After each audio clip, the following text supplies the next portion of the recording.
New exclusive report in Us Weekly reveals actor Denzel Washington had a heated confrontation with rapper Sean Diddy Combs at an all-night party back in 2003. There's a saying, when the devil ignores you, then you know you're doing something wrong. Wait a minute, I'm not done now. You know, the devil goes, oh no, leave him alone. Hey, he's my favorite. Don't you bother him. Yeah. Conversely, when the devil comes at you, maybe it's because you're trying to do something right. People have been talking for years, but now the truth might finally be coming out.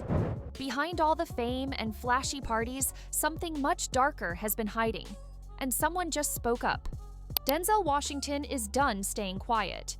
He revealed shocking ties between the Kardashians and Diddy's secret freak-off parties. The Kardashians are now being linked to private events filled with disturbing secrets and powerful people who don't want the truth exposed. So why now? What made Denzel speak out? Whatever he knows could change everything.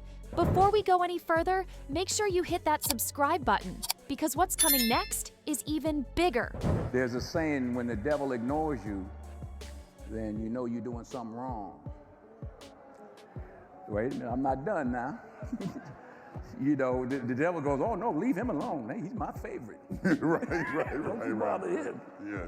Conversely, when the devil comes at you, maybe it's because you're trying to do something right. Before the headlines, before the rumors, and long before things started to shift, there was a time when Diddy and Denzel Washington moved comfortably in the same circles. Different industries, different styles, but undeniably connected. Throughout the late 90s and early 2000s, the entertainment world was smaller at the top. If you were successful, respected, or powerful, you ended up at the same tables. And Diddy's parties were the place to be.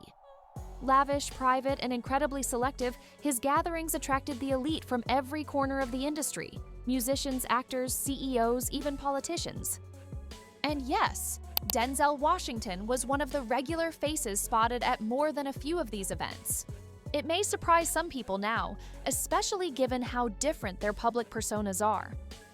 Diddy has always embraced the spotlight, flashy, loud, unapologetically at the center of the action. Denzel, on the other hand, has maintained a far more reserved and grounded image. Yet in those early days, the two men appeared to share a level of mutual respect and perhaps even friendship. Photos from that era show them side by side at exclusive events, award shows, private galas, and behind closed doors at legendary after-parties. Whether it was New York, LA, or Miami, they ran into each other often. And by all appearances, there was no tension, just familiarity. Some insiders recall seeing Denzel at Diddy's iconic all-white parties, events that became symbolic of status in the industry. Unlike others who were clearly there to be seen, Denzel's vibe was different. He wasn't the life of the party, but he wasn't a stranger to them either. He showed up, he mingled, he kept things cool. Their connection seemed built on a shared position within the industry's elite. Two powerful black men navigating spaces often dominated by others, each commanding their own kind of influence. Diddy through music and business, Denzel through film and culture. They weren't best friends, but there was an undeniable mutual recognition. Two titans who respected each other's lane. It wasn't uncommon to see them laughing, clinking glasses, or even posing for a quick photo. In those moments, nothing seemed out of place. It looked like what it was, a connection between two industry legends at the height of their powers. Of course, in circles like these, not everything is what it seems. Relationships often evolve. What starts as camaraderie can shift with time, power, or principle. But in those earlier years, the Diddy and Denzel connection was very real and very visible. Now this quiet connection between two industry titans took a sharp and very public turn in 2003 at one of Diddy's most exclusive after-parties.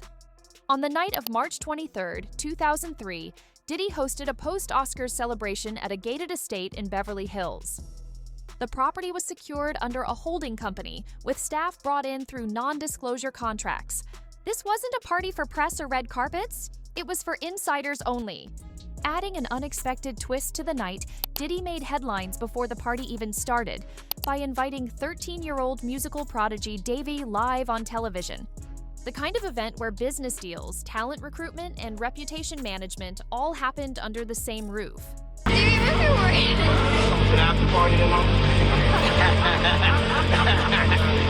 By midnight, the guest list was locked. In attendance were Jay-Z, Pharrell, Jamie Foxx, Naomi Campbell, Beyoncé, Steve Stout, Chris Tucker, Busta Rhymes, and Denzel Washington, among others. High-level executives from Universal, Sony, and HBO were also present. The party spanned 3 floors with different access levels and high surveillance. Denzel arrived around 1 a.m. He wasn't expected, but he wasn't out of place. He had been to Diddy's parties in years past, though his appearances had become less frequent.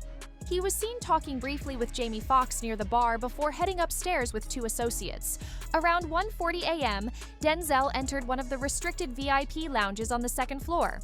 Inside were Diddy, a high-ranking studio executive, a 20-something actor with a recent film deal, and a music manager. According to witnesses, the group was engaged in a tense but controlled discussion involving contract negotiations and artist movement between agencies. He took a picture on his camera too, but I took a picture. I had brought a camera, my own little disposable, and I got my own picture. So he took it on both of our cameras. Oh my gosh. And that drink he's holding is the drugged drink. And if you look at my face, I look faded. Jesus Christ. What do you think is going to happen to him? I'm gonna tell you what's gonna happen to him. This is what's gonna happen to him. That same girl had to use the restroom and was on stage, and he wouldn't let her do it. She ended up doing a number 2, and it was a wet one, and it splashed everywhere. And Denzel, that's what Denzel Washington is talking about right now. The incident that happened where he had to grab his wife and run out of there. It's unclear whether Denzel was invited into that space or walked in unannounced, but what's confirmed is that his presence immediately changed the room's energy. Sources say Diddy told him the conversation was handled and asked him to leave the room. Denzel reportedly challenged what was being discussed, calling the setting inappropriate and reckless for making career-altering decisions off the record. At that point, Diddy stood up. The argument grew heated. Voices rose. People nearby paused their conversations. Security entered within 90 seconds. Diddy's lead bodyguard stepped in between the 2 men. No physical contact was made, but both parties had to be pulled aside. Diddy remained in the room. Denzel, without another word, walked out and left the party entirely within minutes. Witnesses noted he exited from the back gate and entered a waiting SUV.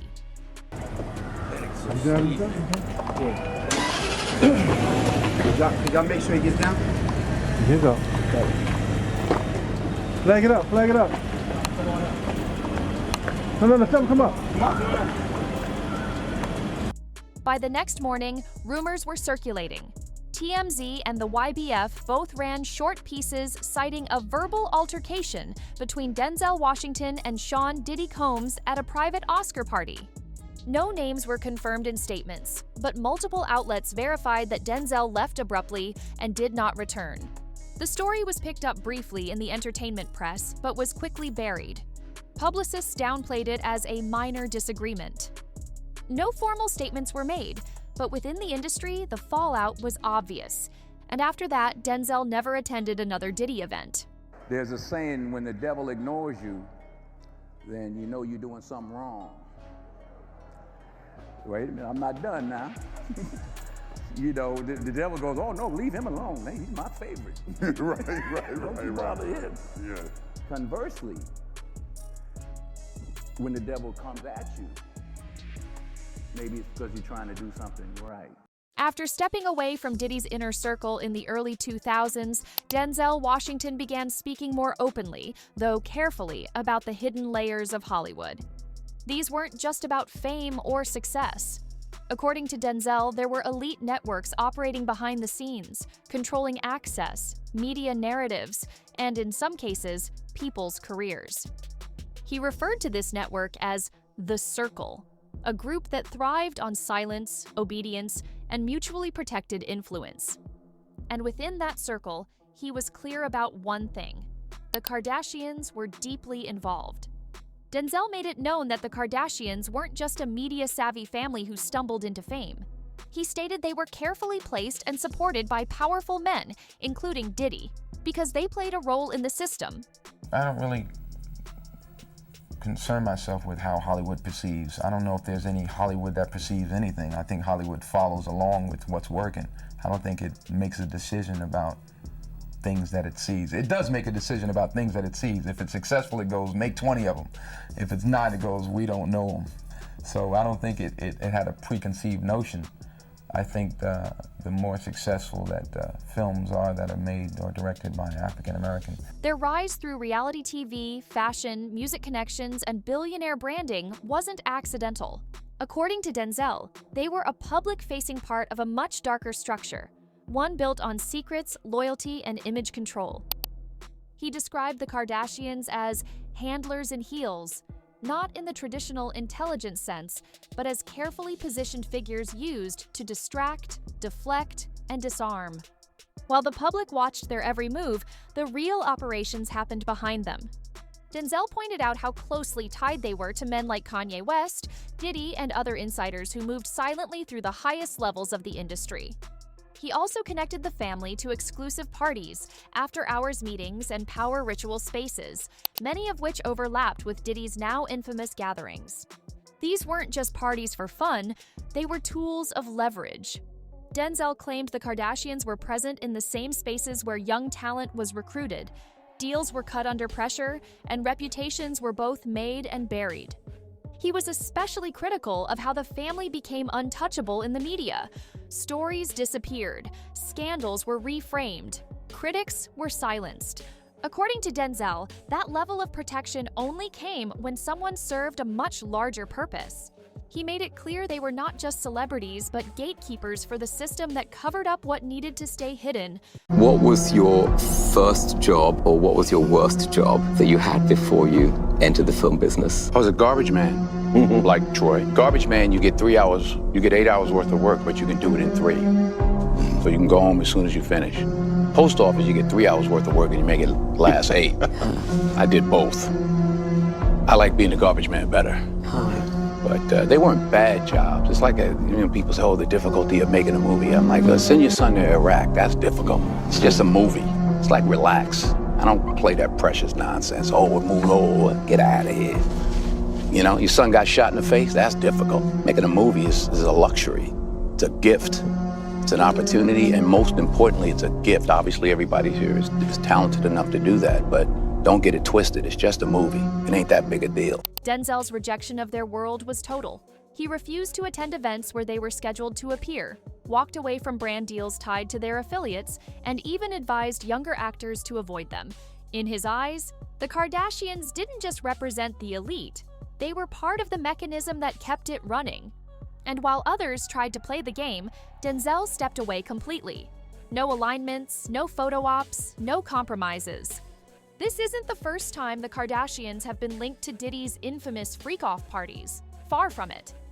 In fact, their name has come up multiple times over the years in connection with some of the most guarded and controversial circles in entertainment. So fun. Well, I know you're known for the parties. When you think of a party or a good time, you think of Puff. You do. But we've been known to party with you a few times. Yes. What are I don't know, you were just at Puff's birthday. Yes. Yes. I forgot about that. You forgot about that? No, that was an epic night too. Every night. Why was it so epic? That night was fun because all the girls ditched me. So I was like me and the boys. Like it was me. They're a good group of boys to be around Kanye, Corey, T, and we were all just like hanging out, and it was. You loved it? It was fun. Yeah, I loved it. I don't know how you have all the energy, but that's who you are, and I think that's why people are so drawn to you, because you're so eclectic. And I mean, no matter what, no matter how much you work, you don't sleep, you don't do anything, but that's just you. That's like what embodies you. While the public tends to associate the Kardashians with fashion shows, red carpets, and family-friendly branding behind closed doors, a very different version of their rise exists. One tied to late-night invitations, private jets, and backroom dealings where discretion was the unspoken law. Long before Kim Kardashian became a billionaire brand, she was a known presence in party circuits, heavily trafficked by Diddy and his inner circle. During her early years as a stylist and assistant, she worked for Paris Hilton and attended multiple private gatherings hosted by industry moguls, including Diddy. Were you Paris Hilton's assistant? I was like her closet organizer. But I guess that's a closet assistant. Well, hang on. So she had an assistant? Yes. And you would organize Only her the closet? closets. Her closet was wild, but you'd be going through things, and she would have diamond necklaces like shoved in a drawer, and she wouldn't even know. And she always had like a change of clothes in her purse, and she would be totally comfortable with me saying this. Right. But she always had like a bikini or a change of clothes. You In never case she know where we up. up. Oh, no. Several insiders who were present at these events have confirmed that Kim, and occasionally Kourtney and Khloe, were not only guests but recurring figures in VIP areas, often shielded from public view and cameras. Their connection didn't go unnoticed by others in the room. Security staff, assistants, and even a few lesser-known entertainers have since come forward, some anonymously, describing how the Kardashians were part of a select group of women who were granted full access to Diddy's innermost circles. These weren't one-off appearances. They were part of a system, a rotation of trusted attendees who knew the rules. No phones, no questions, no outsiders. Multiple allegations have surfaced over the years linking the Kardashians to situations involving power imbalances, high-profile guests, and silent agreements made in private rooms far away from the public eye. While the Kardashian PR machine has always been fast to shut down any rumors, the repetition of these claims from unrelated sources has kept the whispers alive. Why would a 16-year-old Khloe Kardashian go on tour with P. Diddy? I definitely was drinking at 16. Yeah, well, we was on tour with Post when she was 16. I did not start drinking till later. You were driving cars at 15. Ever since Diddy's arrest, a lot of people have been talking about the Kardashians, specifically Kim and Kris. Now, I'm not saying don't focus on Kim and Kris, but from old episodes of Keeping Up with the Kardashians, the one that was closest to Diddy, it seems, was definitely Khloe. And why would a 16-year-old Khloe be on tour with Diddy? Khloe, from what we know, was never a singer or a dancer. So what was she doing on tour with him at 16 years old? Some former attendees have even suggested that the Kardashians acted as unofficial recruiters, bringing other women into the fold under the guise of modeling, branding, or celebrity networking. One of the more controversial claims involves a 2011 event in Miami, allegedly hosted by Diddy, where at least 2 members of the Kardashian family were said to be present throughout the night. According to a former event coordinator, there were 2 separate guest lists, one for public attendees and another for private rooms, where the real event happened. The Kardashians, according to this source, were listed under the second list. That night reportedly ended with multiple under-the-table deals, influencer contract discussions, and exchanges that never made it to any official record. Even after their fame exploded, the Kardashians' ties to Diddy's private world never fully disappeared. In 2016, photos emerged of Kim and Diddy seated together at a high-profile after-party in New York. The tabloids framed it as a casual meetup, but others saw it as a continuation of a long-standing relationship that never stopped, only evolved. Diddy had remained a fixture in the same elite class that the Kardashians had now officially joined. Their early access, rather than fading into the background, had simply gone corporate. By 2019, multiple lawsuits and testimonies began naming Diddy's private gatherings in disturbing detail, and although the Kardashians were never named in legal filings, their presence kept surfacing in related discussions. Investigative blogs, anonymous posts from former insiders, and leaked documents all pointed to overlapping dates, shared travel logs, and coordinated appearances between the Kardashians and known figures in Diddy's inner group. The pattern was impossible to ignore. What makes this more concerning is how heavily protected these connections have been. Media outlets that attempted to investigate deeper into the Kardashian-Diddy pipeline often hit dead ends, either blocked by legal threats or redirected by PR teams. Some reporters even alleged that stories were pulled last minute due to pressure from network executives and brand advertisers with ties to both parties. Now, Denzel has not only named the Kardashians, but another major connection to Diddy has come out, specifically about Oprah and her long-standing ties to Diddy's inner circle. While the public has always seen Oprah Winfrey as a symbol of empowerment and progress, Denzel's inner conversations point to something much more complicated. Behind the scenes, he's described Oprah as another piece of the tightly controlled system that protects, promotes, and shields the elite, particularly those tied to Diddy. Denzel has never hesitated to call things for what they are. And according to multiple sources close to private conversations, he has voiced deep concerns about Oprah's role in enabling or defending certain figures, including Diddy. This wasn't based on hearsay. It was based on observation, access, and what Denzel himself witnessed during his time around these circles in the early 2000s. Oprah and Diddy had been seen at multiple private functions together, not just red carpet events, but more exclusive, invite-only retreats, foundation dinners, and media summits where policy, money, and entertainment quietly intersected.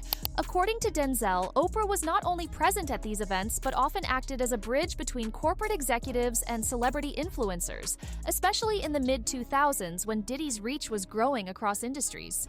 She had the trust of the public, the backing of billionaires, and the influence to rehabilitate anyone's image or bury a story that threatened the wrong people. When rumors about Diddy's private events first surfaced in the early 2000s, Oprah was notably silent. She never spoke against him, never asked questions publicly, and never used her massive platform to even acknowledge the growing suspicions. Behind closed doors, however, her alignment was more visible. Diddy was invited to key events hosted by Oprah-affiliated foundations, appeared alongside her at awards shows, and had been featured positively in multiple productions connected to her media network. Not only is her longtime friendship with Diddy drawing scrutiny, but she's also facing renewed attention over other controversies, such as allegations made by Monique, who claimed she was blacklisted after speaking out about mistreatment in Hollywood.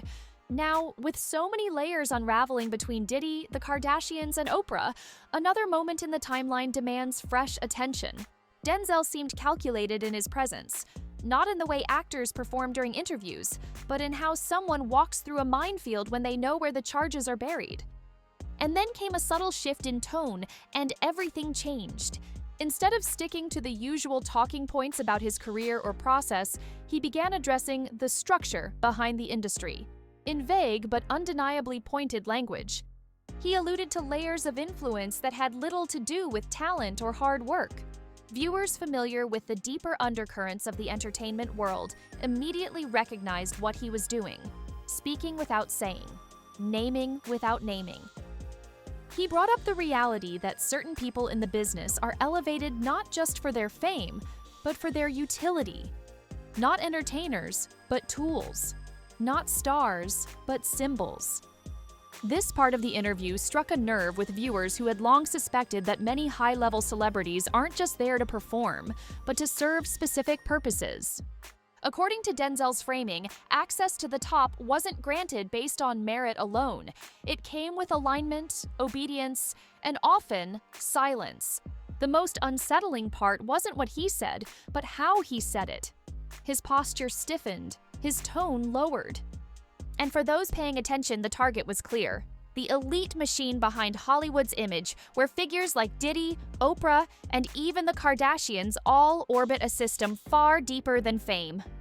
Well, that's it for today's video. Could the Kardashians be next after Diddy? Was Denzel right to call out Oprah? Is Hollywood finally being held accountable? Let us know in the comments. Don't forget to like, subscribe, and hit that notification bell. Thanks for watching. See you in the next one.